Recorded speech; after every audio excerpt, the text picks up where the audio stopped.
This is David with High Performance Stoicism. I want to talk to you about two kinds of Stoic technique. The first kind of technique is what I call a situational technique, and the second kind of technique is what I call a proactive technique. It's important that you know both kinds of technique, you know the difference between them, and you know what each one does. The main reason for that is so that it can help you to improve as a person and make a lot of progress in your mental skills. The second reason to know the difference between them is when you're reading Stoicism and you're given a recommendation, you know what kind of technique is involved. A situational technique, what is that? It's a kind of technique that if you're in a given situation, here's what you do to improve your mental state. You'll probably notice that if you see a lot of videos on Stoicism online or blogs talking about Stoicism, I would say most discussion of techniques are situational. Now, let me give you an example to show you what is meant by it. Say that you have a anger problem and you get really angry, you get outraged when a light turns red. So you like to get across town fast, and maybe you're someone who's late, but you blow up when you hit a red light. Here's a one situational technique which will help you to deal with your anger. I call it the identify principle. So here's how the anger comes about.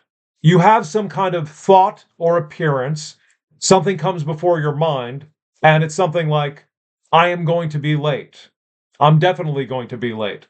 Or this is the worst thing that can happen. And so the identify technique is simply, I'm having the thought, this is the worst thing that could happen, which people have from time to time.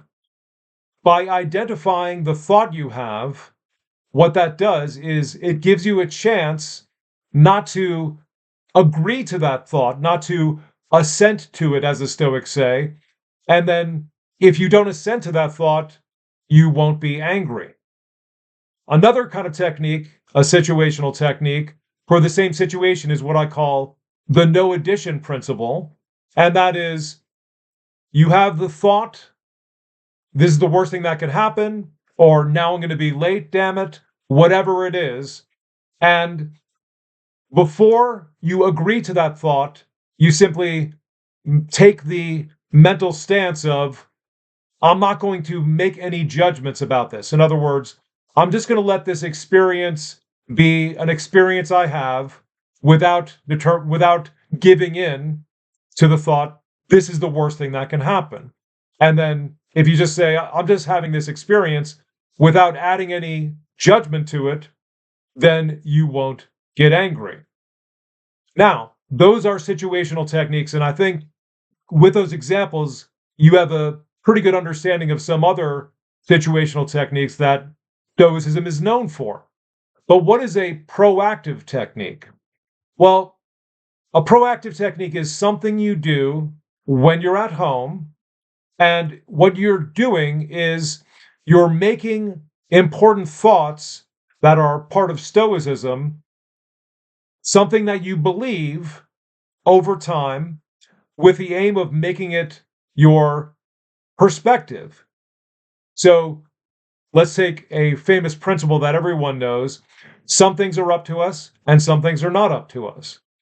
So a proactive Stoic technique might be that you write down that thought, some things are up to us and some things are not up to us. And then for a given day, you write down 3 things on each side of the ledger, so to speak. And so then you say, what's up to me is I spend 1 hour writing my novel. Okay, so that's up to me. What's not up to me? It's amazing, right? Let's say it's on the one side of the ledger. I'm going to put up a post in social media, and then something that's not up to me is I get clients from it. So you start to separate in your mind the things that are up to you and the things that are not up to you. Now, the reason that this kind of technique is a proactive technique is because you're directly working on your beliefs to change them over time. That's the main thing you're doing. And the reason it's proactive is because over time, when you do this more and more, you start to respond from this belief when you get into a situation like the red light. In other words, you're not directly dealing with a problem with the proactive techniques, but it's changing your perspective over time. It's and remember, Stoicism is a process of perspective shaping. And then at some point, you are going to just start to see certain things differently. And then the beautiful part about this kind of technique is over time, you will get into situations where you won't have to do any situational technique.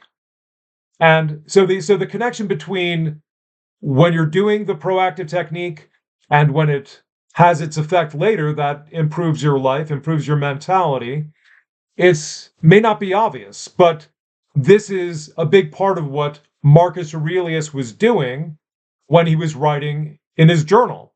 He was doing a proactive technique. Now, it's one thing to note, though, about proactive techniques. They can also be used in situations. In other words, one thing you can do to improve your in situations of driving or going into social situations is you could say, at some point I will die, right? You can say that before you enter a situation rather than just journaling about it.